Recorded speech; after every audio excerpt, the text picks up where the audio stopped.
A veces que estamos en Santiago, nos preguntan mucho, mire, ¿y a qué iglesia podemos ir? Si vamos a ir de viaje, ¿qué iglesia podemos ir? Bueno, esa es una pregunta lícita que hay por muchos años, que ha estado siempre en la mente de muchas personas que se hacen cuando quieren ir a un lugar extraño. Y algunas respuestas a veces pueden ser, bueno, te digo esta iglesia que puedes ir, pero toma en cuenta que hay algunos problemas ahí en esa iglesia.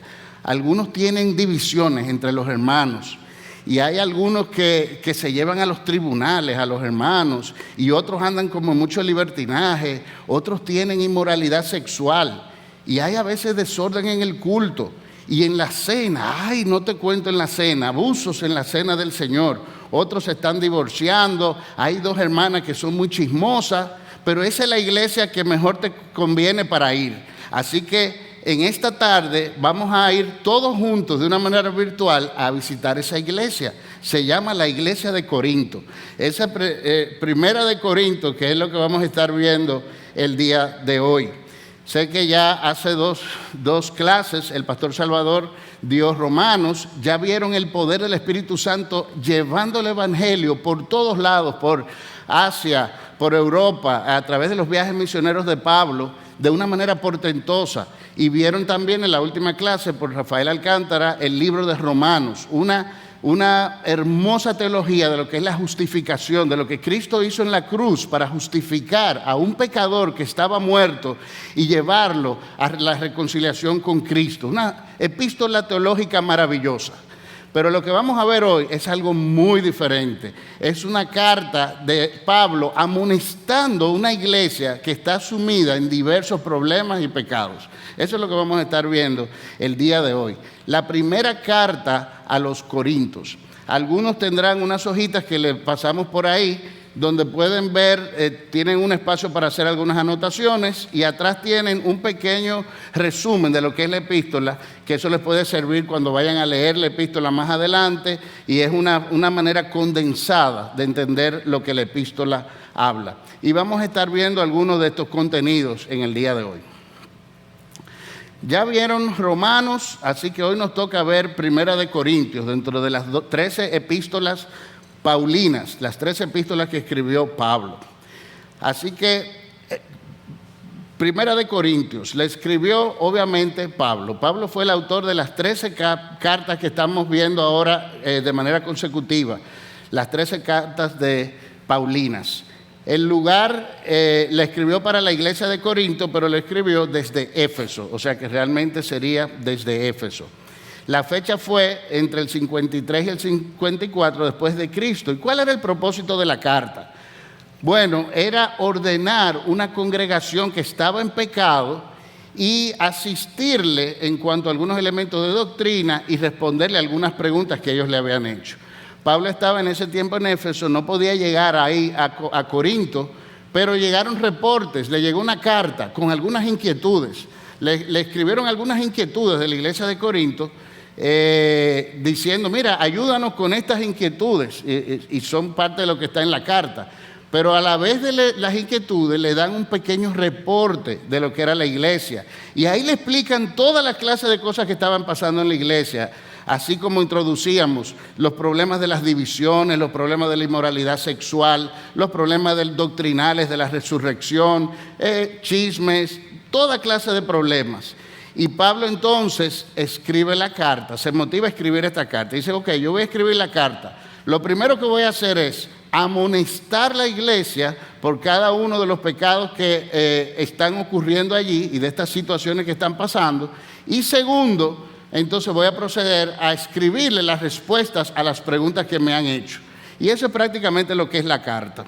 Los destinatarios son la iglesia de Corinto, ¿verdad? Era una iglesia que estaba en Grecia, era una iglesia que tenía algunos judíos, algunos gentiles, y era una iglesia nueva. Fíjense que esto todavía estamos en el tercer viaje misionero de Pablo. Todavía el libro de los Hechos no se había terminado.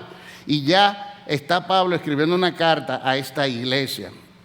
Y el tema de la carta es amonestación pastoral de Pablo a los corintios por sus divisiones, por los desórdenes que tenían en el culto y la conducta inmoral a la vez que darle respuestas a las preguntas que le habían escrito.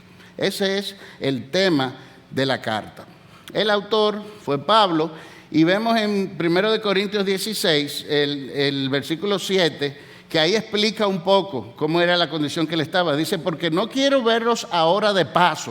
O sea, si paso ahora por Corinto, voy a tener que hacerlo rápido, porque estaba en medio de su tercer viaje misionero. Así que no puedo ir tan rápido. Por eso le estoy escribiendo esta carta. Pues espero estar con vosotros algún tiempo, si el Señor lo permite. Pero voy a tener que quedarme aquí, dice él, en Éfeso hasta Pentecostés. Así que por eso Pablo no podía ir en ese momento, pero estaba escribiendo la carta para iniciar a organizar las cosas allá. Los destinatarios son la iglesia de Corinto, como dijimos, hay algunos griegos y judíos. Y la salutación de Pablo en la carta es muy clara, de que le está hablando a ellos. Pero miren qué interesante, la misma salutación nos da una pista de qué va a tratar la carta, de algunos de los aspectos importantes que va a tratar. Dice él, Pablo, que es quien escribe la carta, esa era la norma de escritura en aquellos tiempos, Pablo, como autor, llamado a ser apóstol de Jesucristo por la voluntad de Dios, y el hermano Sóstenes, a la iglesia de Dios que está en Corinto, a los santificados en Cristo Jesús, llamados a ser santos. Él le dice, yo te estoy escribiendo, Corinto, a ustedes, porque ustedes son llamados a ser santos. Y las cosas que yo estoy oyendo de la iglesia de ustedes es que ustedes no están cerca de eso. Ustedes son santos, han sido llamados a ser santos. Así que el propósito de mi carta es que empiecen a conducirse como santos, como aquellos que han sido santificados por la obra de Cristo en la cruz. Y sigue diciendo él, llamados a ser santos con todos los que en cualquier lugar invocan el nombre de nuestro Señor Jesucristo. O sea, no solo ustedes, en cualquier lugar donde hay los santos que invocan el nombre de Cristo, allí todos deben ser llamados a ser santos. Gracia y paz a vosotros. Gracia es el saludo de los gentiles, y paz, shalom, el saludo a los judíos. Así que habían ambos allá, gracia y paz de nuestro Padre y Señor Jesucristo. Hablemos un poco de Corinto. Corinto era una ciudad de Grecia, estaba al sur de Grecia, justo en el mar Mediterráneo, y era una antigua ciudad portuaria, por lo cual era muy importante.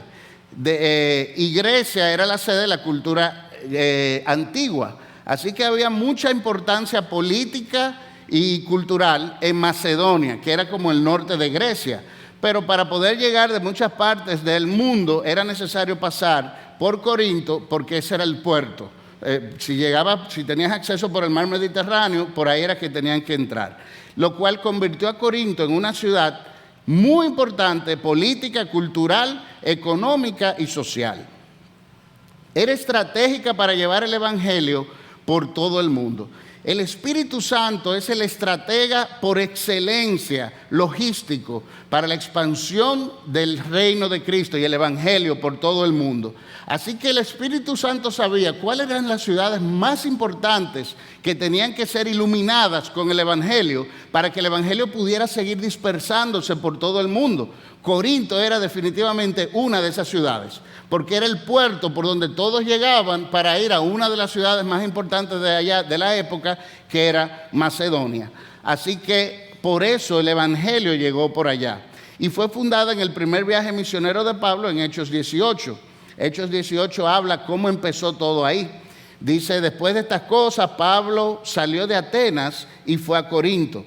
Y halló a un judío llamado Aquila, natural del Ponto. Aquila probablemente fue después el pastor de la iglesia de Corinto. Y dice el versículo 4, y discutía en la sinagoga todos los días de reposo, y persuadía a judíos y a griegos. Y cuando Silas y Timoteo vinieron de Macedonia, Pablo estaba entregando por entero a la predicación de la palabra, testificando a los judíos que Jesús era el Cristo. Ahí estaba Pablo predicándole a los judíos. Hermanos, judíos, el Cristo que ustedes esperaban llegó, es el Mesías, ya llegó y resucitó. Vamos a creer en ese Jesús. Y entonces, ¿qué pasa? Los judíos entonces todos inmediatamente le recibieron y le adoraron, ¿verdad? ¿Qué dice el siguiente versículo? El versículo 6. Pero oponiéndose y blasfemando estos, hermanos, los judíos, a los suyos vino, y los suyos, mas los suyos no les recibieron. Esos somos nosotros también. No les recibieron. Oponiéndose y blasfemando estos, les dijo entonces Pablo, sacudiéndose los vestidos: vuestra sangre sea sobre vuestra propia cabeza. Yo limpio desde ahora, me iré a predicar a Cristo. ¿A quiénes? A los gentiles. ¡Wow! A los gentiles se fue Pablo a predicar el evangelio. Y gloria a Dios que llegó a los gentiles el evangelio, porque hoy somos nosotros, hoy nosotros somos recipientes de ese evangelio. Y dice el versículo 7, y saliendo de allí se fue a la casa de uno llamado Justo, temeroso de Dios, la cual estaba junto a la sinagoga.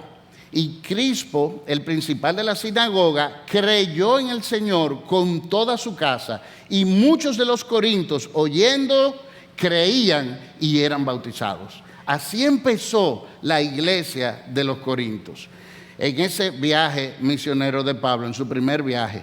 Ahí vemos que tenemos a Corinto aquí en esta isla, que está aquí debajo, si ven mi cursor, ¿verdad? Y por eso este es el mar Mediterráneo. Todo el que quería venir aquí a Macedonia tenía que venir aquí al Peloponeso o a lo que era Corinto, para poder entonces subir hasta las ciudades más importantes de aquella época en lo que era político, social y económico y cultural. Pero entonces Corinto era muy transitado por esa razón. Hoy día esa es una vista del canal de Corinto que une, ¿verdad?, quita la península para poder pasar por el mar Mediterráneo. Pero en aquel tiempo muchos tenían que pasar por ahí de manera de sur a norte para poder, para asuntos de comercio. Tenían muchos que pasar por ahí, así que tenían que pasar por la iglesia de Corinto. Si hacemos una línea del tiempo de los primeros 100 años de la historia, la escritura de 1 Corintios estaría por aquí, en este punto, entre el 53 y 54 aproximadamente. Todavía el libro de los Hechos no se había concluido y ya Pablo estaba escribiendo su primera carta. Luego tenemos que también los griegos eran muy morales en cuanto a lo que era la inmoralidad sexual. Allá estaba el templo de Afrodita en Grecia. Ese templo era muy famoso en toda la región y muchos iban a visitar el famoso templo. Hay algunos escritos que indican que en sus cultos se practicaba la prostitución, orgías y toda clase de depravación sexual. Eso era lo que estaba en la mente de los corintios, que era un templo para ir a adorar. Eso era lo que en su mente implicaba. Así que miren qué confusión, qué mezcla tan grande había de religión y depravación sexual. En la iglesia de Corintios había no solo esa influencia de la inmoralidad sexual, sino una serie grande de problemas, que eran algunos de los que veíamos ahorita. Habían divisiones entre los hermanos, inmoralidad sexual por causa de lo que era en la época allá en Grecia. Algunos llevaban a los hermanos a los tribunales porque no se podían poner de acuerdo en la iglesia. Otros tenían problemas de libertinaje en cuanto a su libertad cristiana. Otros tenían desorden en el culto público, abusos en la cena del Señor, se divorciaban, problemas doctrinales, hasta no entendían el tema de la resurrección de Cristo. Así que esos son los problemas que le llegaron a Pablo y le motivaron entonces a escribir esta carta. Y Pablo, al escribir la carta, prácticamente recoge, diríamos, estas 4 cosas que debe tener una iglesia. Y quiero que recuerden mucho este slide, porque lo vamos a estar recordando a lo largo de que vayamos repasando rápido las páginas del libro de Corinto, de la epístola. ¿Cómo debe ser la iglesia de Cristo? Esa iglesia de Cristo que fue pagada con su sangre en la cruz, y trae a un pueblo, el pueblo del pacto, a venir a escuchar el evangelio de Cristo y ser justificado y santificado por Él para entregar nuestras vidas a Dios. ¿Cómo debe ser esa iglesia? Bueno, entre muchas de las cosas que vamos a estar viendo, vamos a ver que esa iglesia debe ser primeramente santa. No como la gente, como los griegos, no con esa confusión mental de cómo vivían los griegos. La iglesia tiene que ser santa, dividida, separada. No debe ser como los de afuera, como los griegos, como los del mundo, sino debe ser una iglesia perfecta. También debe ser una iglesia unida. ¿Qué es eso de discusión entre los hermanos? Pónganse de acuerdo y vamos a trabajar. El Evangelio y Cristo es uno. La unidad de Cristo debe prevalecer en la iglesia. Ese es otro tema que vemos en la carta una y otra vez. Luego viene que la iglesia debe ser colaborativa. Quiere decir que todos los hermanos se disponen a poner sus dones y talentos al servicio de la iglesia. Y todos lo hacen con una buena disposición. Y eso hace que la iglesia cada día vaya ampliando, siendo usada por el Espíritu Santo para expandirse más y llevar el Evangelio a toda nación y toda lengua. Pero también debe ser una iglesia amorosa. Debe ser una iglesia que el amor está por encima de los dones. El amor reina. Cuando hay disputa entre los hermanos, el amor está por encima. Tira un manto de amor, resuelve tu problema y vamos a seguir enfocados en lo principal, que es el Evangelio de Cristo, predicar a Cristo y crucificado. Esas 4 cosas que le pide de la iglesia Pablo son elementos que Cristo mismo nos enseñó en su vida, en su entrega para la redención tan grande que nos ha dado. Y prácticamente en la carta entera, las razones que Pablo da para que nosotros seamos santos, unidos, colaborativos y amorosos, es el ejemplo de Cristo. Es el ejemplo de Cristo. Tú vas a ser santo. ¿Por qué? Porque Cristo es santo. Tú vas a ser unido porque Cristo es uno. No debe haber división en la iglesia. Cristo es uno. Así que todos debemos estar en unidad. Cristo se ofreció a sí mismo como Cordero perfecto para sufrir la cruz por ti. Ya Él hizo esa colaboración. Ahora nos toca a nosotros ser los colaboradores en el reino de Cristo. Y todo lo hizo Jesús por amor. Por amor. ¿Quién tiene mayor amor que este? Ese que uno ponga su vida por sus enemigos. Cristo lo hizo en amor. Así que nosotros vamos a disponernos en amor a la iglesia. Lo interesante es que los 4 están unidos. Nosotros, si somos santos, todo lo demás vamos a ser unidos, colaborativos y amorosos, porque la santidad exige esas 3. Pero si vamos a estar unidos en Cristo, eso nos va a llamar a ser santos y a colaborar en la iglesia y a ser amorosos también. Si vamos a estar colaborando todos, lo haremos de una manera santa, unida y en amor. Y si para la iglesia lo que reina es el amor, entonces definitivamente ese amor nos va a llevar a ser santos, a ser unidos y a trabajar colaborativamente en medio de la iglesia. Así que recuerden mucho este slide a medida que vayamos viendo el tema, los temas que veremos así a grosso modo de la epístola. Y vamos a ver cómo podemos dividir la epístola. Siempre las estructuras varían mucho. Si nos vamos a las estructuras de John MacArthur, ustedes van a ver que son muy estructuradas, tienen muchos puntos. Hay otros que simplifican más, otros autores. En el caso de esta clase que yo le estoy dando allá en la iglesia, es una iglesia más corta, no tan grande como ustedes. Tiene también menos quizás conocimiento en la fe de algunos de ellos. Tratamos de ser como lo más simple. Yéndonos a lo más simple, podemos decir que la carta tiene estos 2 puntos. Amonestación a la iglesia por sus problemas de divisiones y desorden. Eso lo ve Pablo en los capítulos del 1 al 6.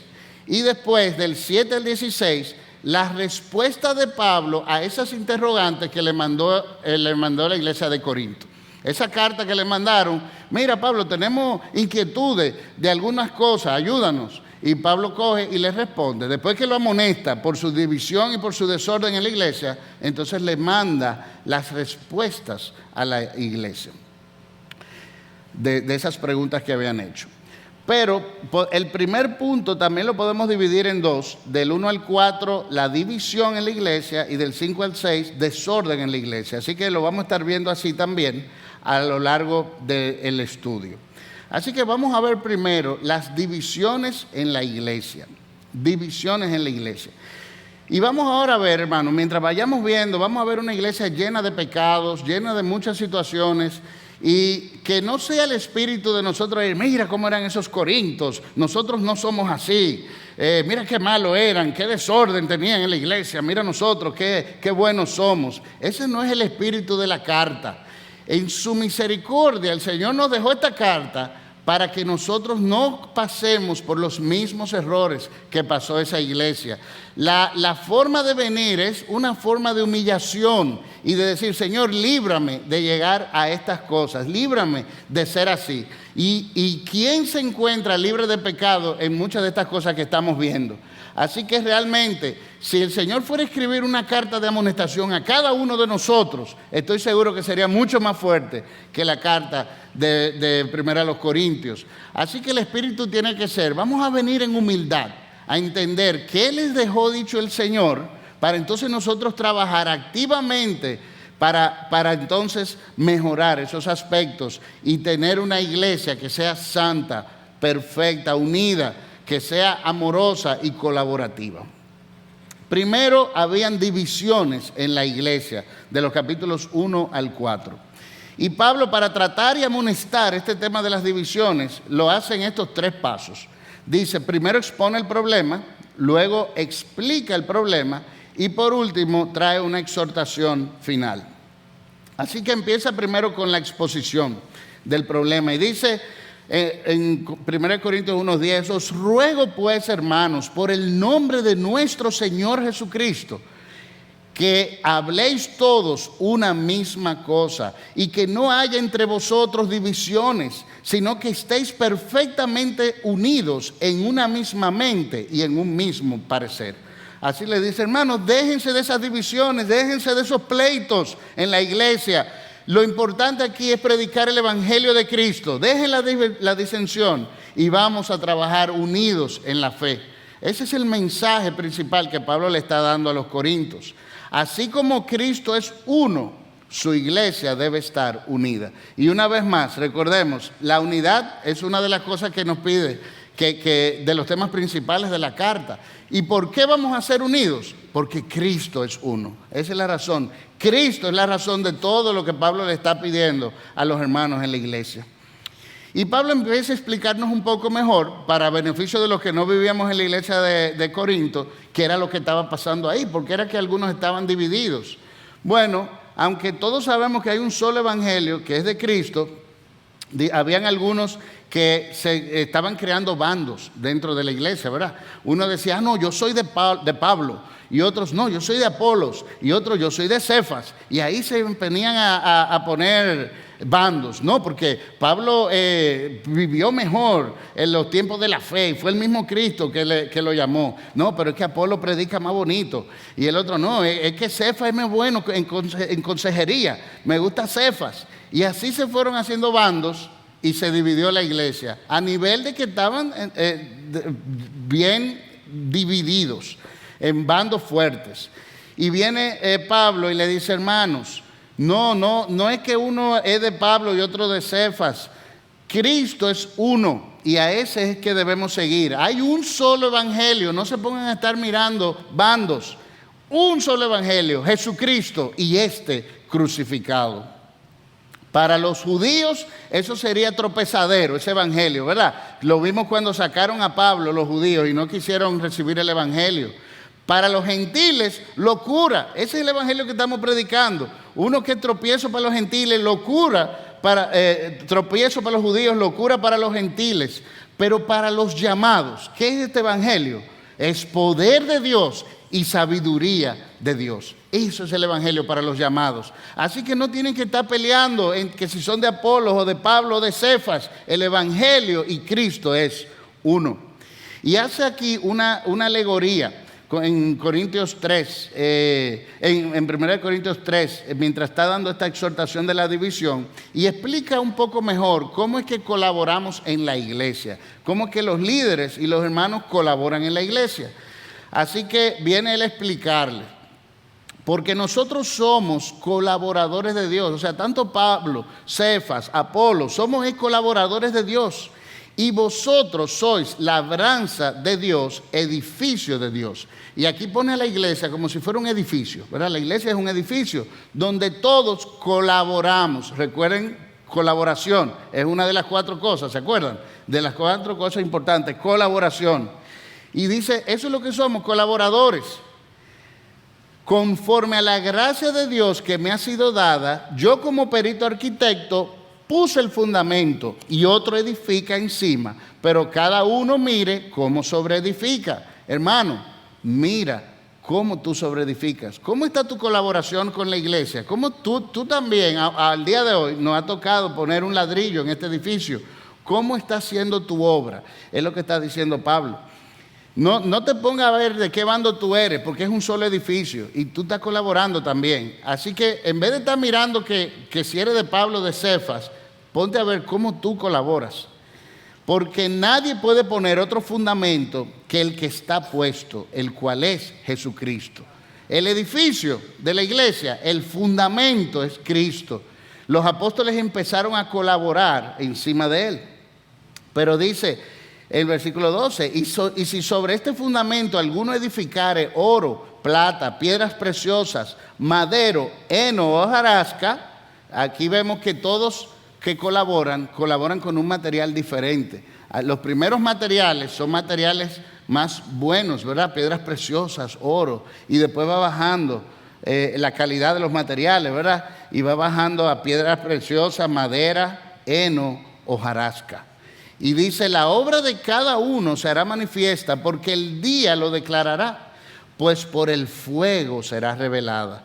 El fuego probará, hermanos, la obra que tú estás haciendo en la iglesia. Dice el versículo 13, la obra de cada uno se hará manifiesta. Aquí no estamos hablando de la salvación por obra, por si acaso. Estas no son las obras para la salvación. Esto es la colaboración en la iglesia. Y dice, porque el día la declarará, pues por el fuego será revelada y la obra de cada uno, sea de cual sea, el fuego la probará. Si permaneciere la obra de alguno que sobreedificó, recibirá recompensa. Si a alguno se le quema, él sufrirá pérdida. Si bien a sí mismo será salvo, aunque así como por fuego. Porque aquí no estamos, ya la salvación estaba por dada, ¿verdad? Somos colaboradores todos de Dios, aquí no hay impíos. Pero la forma como tú trabajes en la iglesia, como tú colabores, se va a ser probada por fuego, hermanos. ¿Y cómo será el resultado cuando tu obra sea puesta al fuego? ¿Qué pasará? Ahí no hay bandos, ahí ya es cómo tú estás colaborando con Cristo, con la iglesia de Cristo. Y concluye el tema de la división en Corintios 3:20 y dice otra vez, el Señor conoce los pensamientos de los sabios que son vanos. Aún los pensamientos de los sabios, tú que te estás haciendo la mente de un líder, decía Mark Dever cuando estaba predicando sobre esta epístola, que la iglesia no debe ver hombres. Él decía, no me vean a mí como hombre, si alguno me está viendo a mí, está perdiendo su tiempo. Vean la predicación de Cristo, porque algún día, dice él, yo los voy a defraudar a ustedes. Dice él, yo estoy seguro que algún día pasará algo que yo defraude a cada uno de ustedes. Y si por casualidad no pasara, porque no nos conocemos tanto, dice él, terminaré muriéndome algún día, pero el evangelio sigue. Así que el evangelio es el evangelio lo importante, no los bandos. Así que ninguno se gloríe en los hombres, porque todo es vuestro. Sea Pablo, sea Apolo, sea Cefas, sea el mundo, sea la vida, sea la muerte, sea lo presente, lo porvenir. Todo es vuestro y vosotros de Cristo y Cristo de Dios. Y ahí termina y concluye el tema de las divisiones. Pero había otro tema que tenía también que seguir trabajando en la iglesia del Señor. Desorden en la iglesia. Recuerden la influencia que había con la inmoralidad sexual en Grecia. Así que habían serios problemas de inmoralidad sexual dentro de la iglesia. Pero algo más grave aún. Dice por un lado que había un fornicario en medio de la iglesia, tanto así que estaba con la mujer de su padre. Era un tema fuerte de inmoralidad sexual en la iglesia y todos lo conocían, todos sabían el caso en la iglesia. Y lo peor de todo, los líderes de la iglesia toleraban ese pecado. Así que Pablo tiene que amonestar fuertemente también contra esta situación. La iglesia lo sabía y lo consentía. Dice Pablo, el tal sea entregado a Satanás. Tan fuertes fueron las palabras de Pablo que condenó al hombre a ser entregado a Satanás. Sabemos que toda disciplina siempre es para la restauración, no para perdición. Pero en este caso era necesario separar de la iglesia inmediatamente. Esperamos la restauración de él y probablemente esto siga en la carta siguiente cuando lo vean con el pastor Salvador. Pero por el momento era necesario hacer una disciplina pública en medio de la iglesia y eso era necesario que fuera evidente a los ojos de todos. ¿Recuerdan uno de los 4 puntos? La santidad. La santidad de la iglesia. Tenemos que ser diferentes, no sean como los griegos. No sean como aquellos que van a adorar al templo de Afrodita. Nosotros somos santos. La iglesia de Dios está fundamentada en Cristo, que es santo. Así que ustedes no pueden ser así. Límpiense de la vieja levadura. No hagan como hacían antes. Dice, un poco de levadura leuda toda la masa. Si ustedes empiezan a tolerar los pecados de inmoralidad sexual dentro de la iglesia, las manzanas se van a empezar a podrir. Un poco de levadura, tú le echas 2 granitos de levadura y toda la masa queda leudada. Se va afectando toda la masa. Dice 1 Corintios 5, 9. Os he escrito por carta que no os juntéis con los fornicarios, no absolutamente con los fornicarios de este mundo, o con los avaros, o con los ladrones, o con los idólatras, pues en tal caso os sería necesario salir del mundo. Más bien os escribí que no os juntéis con ninguno que llamándose hermano, que venga a la iglesia, que se siente aquí y diga que es un hermano bien, fiel y creyente, fuere fornicario, avaro, idólatra o maldiciente o borracho, ladrón, con el tal ni aún comáis. Un poco de levadura leuda toda la masa. Es mejor retirarla. Es mejor sacar la manzana podrida para que no dañe todas las demás manzanas en la iglesia. Así que con el tal ni aún comáis, por radical y duro que suene. ¿Por qué? ¿Qué razón tendría yo para juzgar a los que están fuera? ¿No juzgáis vosotros a los que estáis dentro? Porque a los que están fuera Dios juzgará. Quitad pues a ese perverso de entre vosotros. Pero recordemos, hermanos, que la iglesia de Corinto también era una iglesia nueva. Todavía el concepto iglesia era un prototipo. Y Corinto era uno de esos prototipos. O sea, ellos no conocían lo que es la iglesia como la conocemos nosotros hoy, que ya tenemos todas las iglesias de la Biblia, que las conocemos, historias de las iglesias, conocemos muchas otras iglesias fuera. Esta iglesia estaba empezando a aprender y tenía una alta influencia de la cultura de su época. Grecia era la influencia cultural del mundo. Imagínense la iglesia que estaba dentro de Grecia. Tenía cierta influencia. Y con esto no queremos perdonar el pecado en ese sentido, sino entender que era una iglesia que estaba aprendiendo. Ahora con esta amonestación seria de Pablo, muchas cosas se empezaron a poner en orden en la iglesia de Corinto. Pero ¿qué pasa? ¿Qué hacían ellos también? También había un desorden legal. Llevaban, dentro de los conflictos que se hacían en la misma iglesia, se llevaban a los tribunales. Y no se podían resolver en la iglesia con un manto de amor. Y tenían que llevarse a los tribunales como lo hacían los paganos. Y Pablo vuelve otra vez más y les dice que no, que así no debe ser, que así estaban trayendo oprobio al nombre de Cristo. Tenían que resolver sus asuntos dentro de la iglesia. No, tirar un manto de amor para resolver su problema y no ir a difamar el nombre de Cristo fuera.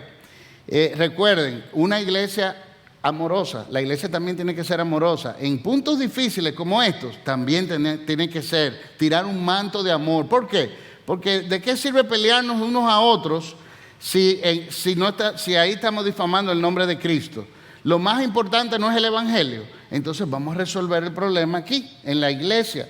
Dice 1 Corintios 6, versículo 7. Así que, por cierto, es ya una falta en vosotros que tengáis pleitos entre vosotros mismos. ¿Por qué no sufrís más bien el agravio? ¿Por qué no sufrís más bien el ser defraudados?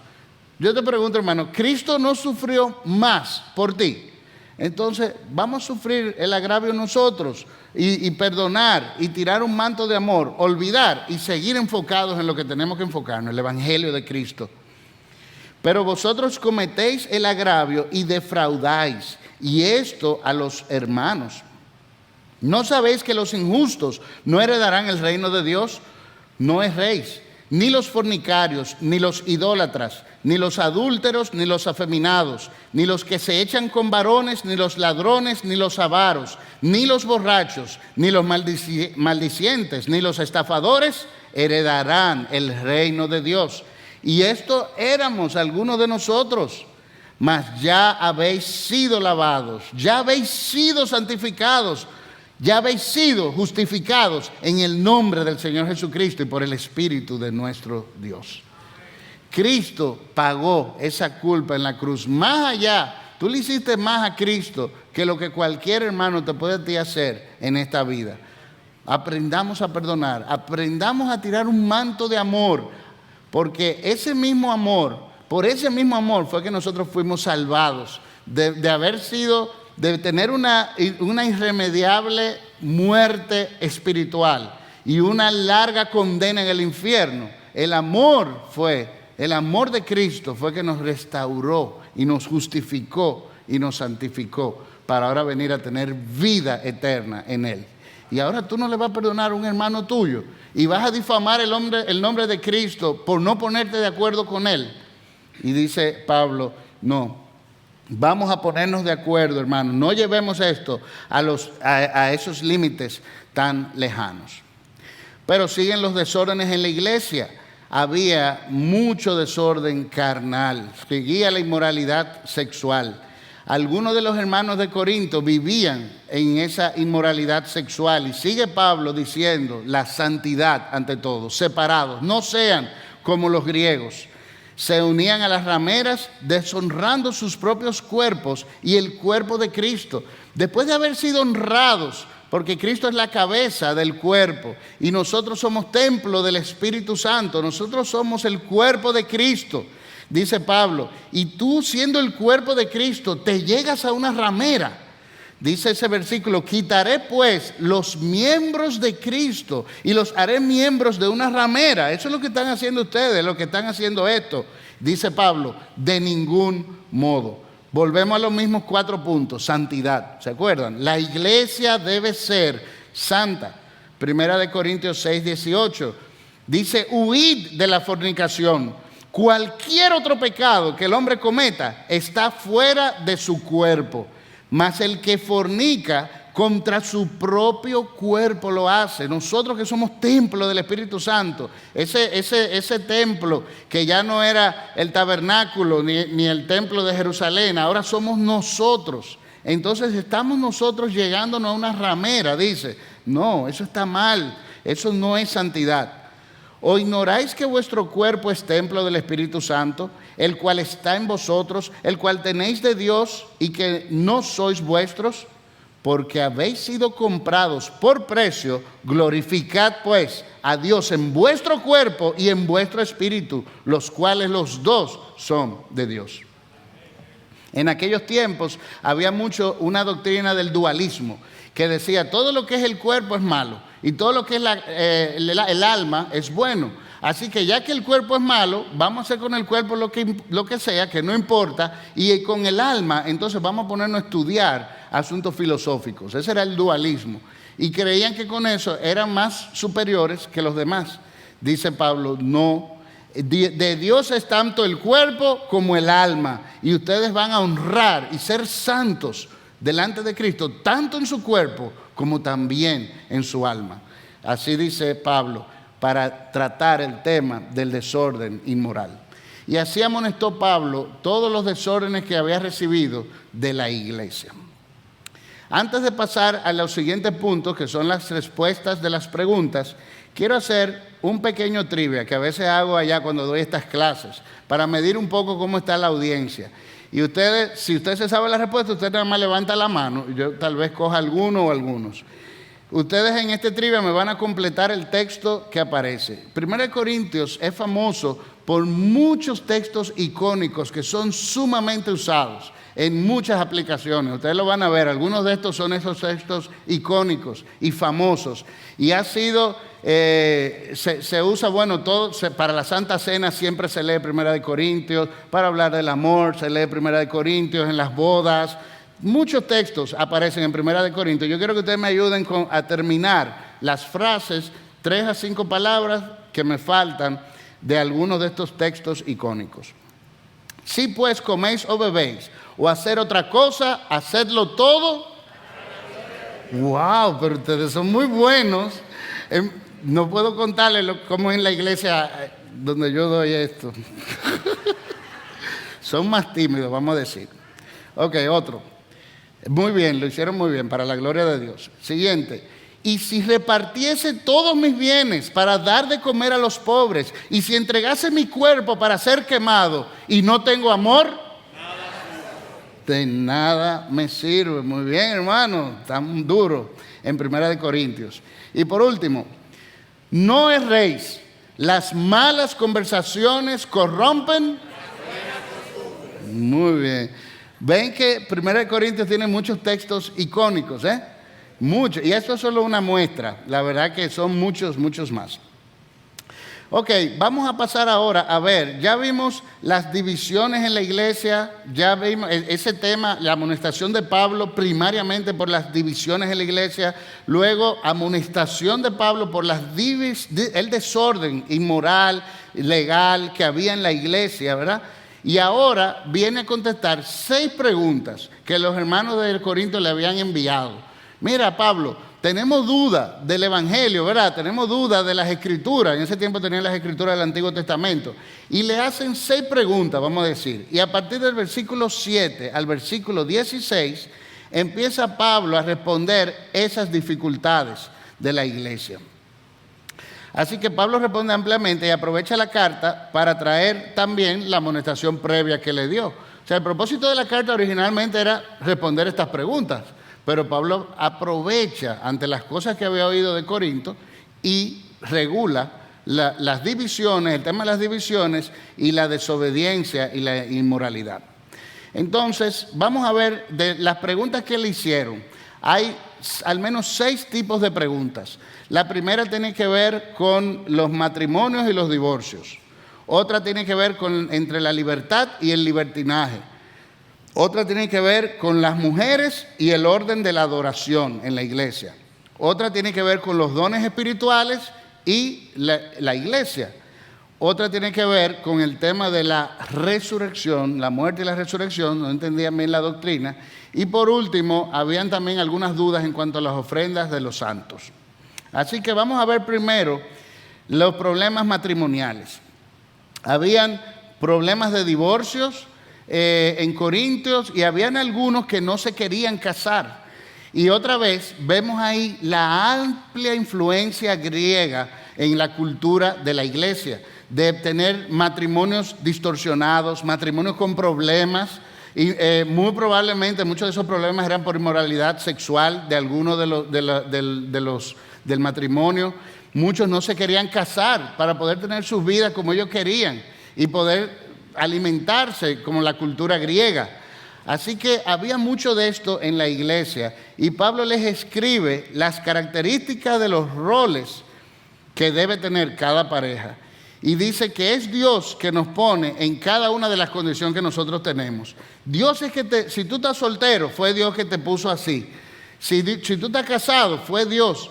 Busca el propósito que el Señor tiene para ti en cada una de tus condiciones y procura la mejor condición para tu estado de alma. Pero tienen que dejar los problemas del matrimonio. Y así regula él los problemas matrimoniales, poniendo bien en claro los roles de cada uno en la pareja. Pero también habían problemas de libertad y libertinaje. Recuerden que habían algunos judíos y estaban con los griegos. Entonces no sabían si podían comer carne de los sacrificados a los ídolos. No come esa carne. Mira, esa carne fue sacrificada a un ídolo. Pero es que yo soy pobre y esa carne la venden más barata en la carnicería. Entonces, ¿qué hago? No puedes hacer eso. Ok, entonces ahí venían las divisiones. Dice, una vez más, dice Pablo, el manto del amor. Es verdad que tú tienes libertad para hacer algunas cosas, tienes libertad para comer la carne sacrificada a los ídolos. Ok, si tú conscientemente entiendes que debes comer esa carne, hazlo, pero por conciencia al hermano, trata de no hacerlo delante de él. Cubre un manto de amor o no lo hagas para que él no se sienta mal y no crees un conflicto delante de él. Es más fácil dejar de comer la carne y ya, se acabó el conflicto. El amor reina sobre la libertad cristiana, ¿verdad? Entonces él estimulaba eso. La iglesia tiene que ser amorosa. Y una vez más, recuerdan los 4 temas de la iglesia. El amor está por encima. Así que no tengas problemas de división por la libertad. Ama más, tolera más y critica menos. Es prácticamente lo que les dice. Luego dice, vienen problemas ahora con las mujeres y la adoración en el orden del culto público. Entonces, ¿qué estaba pasando? Habían algunas mujeres que se vestían indecorosamente para ir al culto público y otras también tomaban el protagonismo y tomaban la dirección sobre los hombres. Así que Pablo vuelve y regula aquí en el orden de la iglesia. Las mujeres no deben enseñar en la congregación y no tendrá autoridad sobre el hombre en el servicio de adoración. Regula el orden de cómo debe ser en la adoración. Recuerden que debemos trabajar unidos en amor como Cristo lo hizo. Así que debe haber un orden. Y ahí establece ese orden en 1 Corintios 11. El siguiente problema que tenía que ver con las iglesias y los dones espirituales. Les escriben a Pablo y Pablo vuelve y les escribe que habían algunos hermanos que no estaban poniendo sus dones al servicio de la iglesia. Estaban sentados tranquilos y la iglesia había mucha necesidad, era una iglesia nueva, el evangelio estaba corriendo por todos lados, se estaba expandiendo, el Espíritu Santo estaba llevando el evangelio a toda nación y había muchos que se quedaban sentados y no hacían nada. Entonces Pablo dice, no, tenemos que poner nuestros dones para el servicio de la iglesia. Busca, algo tú tienes que hacer, la iglesia no es un club para venir aquí a sentarse nada más a escuchar. Nos juntamos los domingos en la iglesia. Ese no es el tema de la iglesia. La iglesia es la predicación del evangelio. Y es Cristo y crucificado. Así que tenemos que ponernos la pila y ponernos a trabajar en la iglesia. Así que cada uno debemos buscar cuáles son nuestros dones y ponerlos en acción en la iglesia. Y Pablo habla de muchos de los dones. No es el tema para empezar a ver cuáles dones pasaron o no. Eso se los dejo a sus pastores de aquí de la iglesia. Pero hay muchos dones de la lista que dio Pablo. Tiene cada cual que buscar cómo va a servir en medio de la iglesia. Hay muchas cosas que hacer. Todavía el evangelio no ha cubierto toda la zona geográfica mundial. Así que algo hay que hacer en la iglesia. Procura ver qué es y ponte a trabajar. Luego hay algo que está por encima de todos los dones y es el capítulo del amor. Y ahí viene ese hermoso e icónico capítulo también del amor. Ese capítulo que casi en todas las bodas se lee, o al menos se lee un pedazo. Y la verdad que ese capítulo viene a dar una idea muy diferente de lo que es el amor según el concepto y la cultura griega, que para los hermanos debe ser algo, wow, pero esto no era lo que yo creía que era el amor. Viene a dar una idea muy diferente de lo que es el amor. Y el amor que presentado en 1 Corintios es un amor que viene representado en la figura de Cristo. Todo cómo Cristo amó a su iglesia y todo lo que Cristo pasó para traer redención, eso es lo que es el amor presentado en 1 Corintios 13. Algo interesante de 1 Corintios 13 es que ese amor dista mucho del amor del templo romano de Afrodita, que también es algo muy diferente. Este es un amor más sublime, es un amor del amor de Cristo. Dice, el amor es más sublime que todos los dones. Y empieza a decir, el amor es sufrido, es benigno. El amor no tiene envidia. El amor no es jactancioso ni se envanece, ¿verdad? No hace nada indebido, no busca lo suyo, no se irrita, no guarda rencor, no se goza de la injusticia, mas se goza de la verdad. Qué definición más hermosa y más poética de lo que es verdaderamente el amor. ¿Y cómo describe verdaderamente el amor de Cristo? No como el amor de Afrodita, que es una mera atracción sexual, un breve placer, busca la satisfacción mía personal. El amor de Cristo no es así. El amor de Cristo busca el bien a los demás, ¿verdad? Se da a los demás. Sin embargo, a los que estaban creando disensión en la iglesia y a los que estaban llevando a los hermanos a los juicios, dice, el amor todo lo sufre, todo lo cree, todo lo espera, todo lo soporta. Hermano, usted se ha puesto a pensar todo lo que el amor de Cristo ha tenido que soportarlo solo a usted, con todos sus pecados, desde nacido hasta el día de hoy, todo lo que Cristo ha soportado en amor. Y a mí, y multiplíquelo ahora por mí, por todos los que estamos aquí, por todos los salvos en el mundo, en la historia de Cristo, en la historia de la iglesia. Hermanos, es una tolerancia grande que tiene el amor de Cristo. Y no solo tolera los pecados, se ofrece como cordero expiatorio para morir por todos ellos. Y luego, después que ha sufrido la humillación y ha sufrido la cruz, la muerte, dice, wow, se regocija a ver el fruto de lo que ha hecho su trabajo, su labor. Y después toma todos nuestros pecados y los cierra en una caja, los sella, le pone cadenas, los cierra de todo y los entra al fondo del mar. Y dice que nunca más se acordará de ninguno de ellos. Y nosotros lo primero que nos hacen, ya te llevo la cuenta, mira, ya van 2 veces que me has relajado y yo no te he dicho nada. Miren, qué diferencia más grande. ¿Cómo nos vemos nosotros ante el amor de Cristo? Y dice el amor de Cristo permanece para siempre, permanece para siempre. Para los griegos, el amor era un sentimiento, un placer fugaz.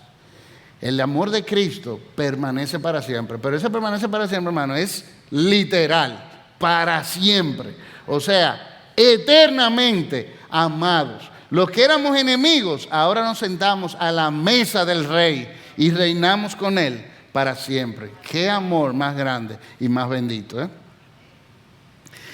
Y la última, quedan 2. Otra de las dificultades que tenían era con relación a la muerte y la resurrección. Además de que habían también muchas herejías que estaban al momento, que querían introducirse en la iglesia, de que Cristo no resucitó. Eso no fue así. Mira cómo fue, yo te voy a explicar. Y empezaban con sus teorías de lo que iba a pasar. Y Pablo viene y les explica claramente, para evitar las herejías, aclara el tema de la resurrección, que Jesucristo murió. No, o sea, no te vaya a creer una herejía que dice que Él no fue que no murió, fue que quedó medio muerto y creyeron que estaba muerto. No, Él murió, pruebas hay de más de que murió. Fue enterrado y resucitó al 3er día. Esa es la verdad. Nadie venga con ninguna otra herejía que no sea esta. Y así mismo, como resucitó el Señor, así mismo un día resucitaremos nosotros con Él en gran gloria. Así, esa es la doctrina de la muerte y de la resurrección de Cristo. Cualquier otra cosa fuera de ahí es pura herejía. Dice 1 Corintios 15, 55, hablando de la victoria de Cristo en la cruz. La muerte no pudo con Cristo. Es verdad que Cristo murió, pero Cristo derrotó la muerte. Dice, ¿dónde está, oh muerte, tu aguijón? ¿Dónde, oh sepulcro, tu victoria? Tú delante de Cristo quedaste mal. No fuiste lo que eres. Ya que el aguijón de la muerte es el pecado y el poder del pecado es la ley, no tuviste victoria, oh sepulcro. Mas gracias sean dadas a Dios, que nos da la victoria por medio de nuestro Señor Jesucristo. Así que, hermanos míos amados, estad firmes y constantes, creciendo en la obra del Señor siempre, colaborando en la obra del Señor, sabiendo que vuestro trabajo en el Señor no es en vano. De la doctrina de la resurrección, ¿qué viene a decirnos, hermano? Que debemos ser colaboradores de la iglesia, que tenemos que trabajar activamente en la iglesia del Señor. Luego, las últimas eran con las ofrendas a los santos. No estaban recogiéndolas de manera organizada y Pablo regula eso. Ok, las cosas se van a hacer así. Deben hacerlo en orden, no en desorden. Busquen una persona, busquen un arca donde se vaya a dar las ofrendas y ustedes lo van a hacer así, en orden. Fulano y fulano quedan encargados. Cada cual disponga su corazón para dar. Pero entendiendo que somos administradores de lo que Dios nos ha dado. Nosotros no somos dueños de lo que tenemos. El Señor nos lo ha dado todo, nos lo ha puesto en nuestras manos. Vamos a ser ahora buenos administradores y vamos a administrar de eso, dar lo que corresponde y quedarnos nosotros con lo que necesitamos para los demás. Cada cual disponga su corazón para dar, considerando a los santos también. Mira que hay muchos en la iglesia que están sufriendo. Considéralos, en especial a los miembros de la congregación. Y vamos a hacerlo los primeros días de la semana. Así como venimos como costumbre a venir al Señor, a reunirnos para el Señor el primer día de semana, ese mismo día vamos a organizar las ofrendas. Y así reguló el tema de las ofrendas. Y ahí termina, hermanos, el libro de Primero de Corintios. Esa fue la carta de Pablo. Una amonestación, ¿verdad? Primero por sus divisiones y después por todos los problemas que tenían. Y luego la respuesta a esas 6 preguntas que le habían hecho los hermanos. Como es costumbre del pastor Salvador dar una referencia, ¿qué de Jesús, qué del Evangelio en el libro de Primera de Corintios? Vemos esta serie de libro por libro está tratando de que toda la Biblia lleva un argumento teológico central, ¿verdad? Que es el tema principal de las Escrituras, que es el Evangelio, es Cristo quien se ha ofrecido para traer redención a un pueblo que había escogido desde antes de la fundación del mundo, ¿verdad? Que el Padre había escogido y el Espíritu Santo usa esa redención de Cristo para llevar y salvar a los pecadores, a ese pueblo que habían reservado. Así que, ¿de qué habla Primera de Corintios con relación a ese tema? Bueno, creo que es muy claro, ¿verdad? Lo que hemos hablado es del Evangelio de Cristo, de Cristo y este crucificado. Y cómo la iglesia, como cuerpo de Cristo, debe andar a la altura de esa justificación que recibió de Cristo. Pero al menos vamos a decir 3 breves cosas. Una es que en Cristo somos uno. Cristo nos une. No deben haber problemas en la iglesia, no deben haber división. ¿Por qué? Porque Cristo es uno. Y si Él es uno, ya, es un solo evangelio, es un solo cimiento que se puso al edificio de la fe. Ya no debe haber más problema entre los hermanos. Hermanos, si tú tienes un problema con un hermano, esta misma noche llámalo. Por el éxito del evangelio en esta iglesia, resuelve tu problema. Jesús nos une, en Él somos uno. Jesús es la fuente de unidad entre los creyentes, quienes son bautizados en el cuerpo de Cristo. Así que la unidad de la iglesia está centrada en Jesús.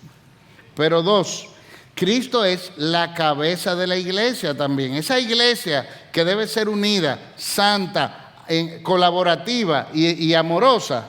Cristo es la cabeza de esa iglesia. Así que vamos a ocuparnos diligentemente en poner nuestros dones al servicio de la iglesia, en ser colaboradores de ese edificio, ¿verdad? Que nuestras obras, nuestras piedras, no salvación por obra, hermano, es la colaboración que tú vas a hacer para el reino, que sea en piedras preciosas y no en hojarasca. Y recordemos siempre que el amor es superior a todos los dones. Vamos a colaborar activamente en la iglesia, vamos a poner nuestros dones en acción Pero recuerden que hay algo más sublime, es el amor. Los dones van a pasar y se quedarán aquí en esta tierra, pero el amor durará para siempre. Y también Cristo resucitó de los muertos. Y nosotros entonces, eso nos garantiza la resurrección de Cristo, que también resucitaremos con Él en gran gloria. Cuando Cristo resucitó, fue al cielo, a los cielos, y así mismo lo haremos nosotros en la resurrección de aquel día. Seremos elevados con gran gloria en los cielos y reinaremos por siempre con Él. Esa es nuestra esperanza, es una esperanza ciertísima, ya que Cristo mismo venció la muerte con poder. Así que en esa esperanza, hermanos, nosotros podemos descansar confiadamente. Hermano, ¿qué problema más grande en esta tierra puede ser que no te pueda consolar el hecho de que tú reinarás por los siglos de los siglos con el victorioso Jesús? No hay ningún problema. Asimismo, nosotros resucitaremos con Él en gran gloria. Conclusión, solo les dejo estos estos 3 puntos. El Evangelio moldea todas las áreas de nuestras vidas. Este Evangelio que estamos predicando moldea todas las áreas de nuestras vidas y nos ocupa en la iglesia, nos pone a predicar el Evangelio, nos pone a colaborar, nos pone a mostrar el amor. El Evangelio lo moldea todo. Segundo, que Cristo resucitó de los muertos, así debemos nosotros vivir vidas intachables delante de Él. Recuerden que Pablo, cuando explica la doctrina de la resurrección, lo que pone es que dado que Cristo resucitó, entonces eso nos manda a nosotros ahora a vivir a la altura de esa resurrección, a colaborar en la iglesia por esa resurrección. Oye la aplicación que trae Pablo. Así que si somos verdaderamente creyentes de la resurrección de Cristo, eso debe mostrarse en tu vida, en todos los aspectos de tu vida, y en especial en la colaboración en medio de la iglesia. Y recordar que en la iglesia de Cristo, esta iglesia debe reinar la santidad, la armonía, la unidad, la colaboración con los dones espirituales, pero sobre todo, hermanos, el amor. El amor. Bien, hermanos, ¿alguna pregunta o aclaración que tenga alguno? Sí, mi hermano. Bueno, hermanos, me parece que no es que los estándares han bajado, sino que nuestro hermano Carlito ha crecido. Los que estén de acuerdo, vamos a dar un aplauso. Gracias. O sea que algunos son de Apolo, otros son de Carlitos. No, gracias, mi hermano, muchas gracias. El Evangelio de Cristo, eso es lo bueno, que es el Evangelio de Cristo. Ese es el que reina, no es Apolo, no es Cefa, es el Evangelio. Y por ese es el gozo que resalta en el corazón de cada uno de nosotros. Sí, mi hermano. Sí, Carlos. ¿Qué vínculo tiene 1 Corintios 13 con Mateo 18? De cómo vamos a trabajar con la reconciliación del hermano, ¿verdad? Bueno, de hecho, Mateo 18, la reconciliación lo que se busca es en amor restaurarle, precisamente. Yo creo que van realmente muy alineados. O sea, el hecho de que tú ves a tu hermano pecar y tú tienes esa primera oportunidad de en amor, que me imagino que es tu punto, ir y hablarlo primero con él. Nadie debe enterarse. Eso es un manto de amor que tú estás tirando para restaurar su alma. Una vez no te oye, todavía tú tienes otra oportunidad de en amor restaurarle. Ve con 2 o 3 testigos para que entonces ahí lo hagas. Y por último, llevarlo a la iglesia.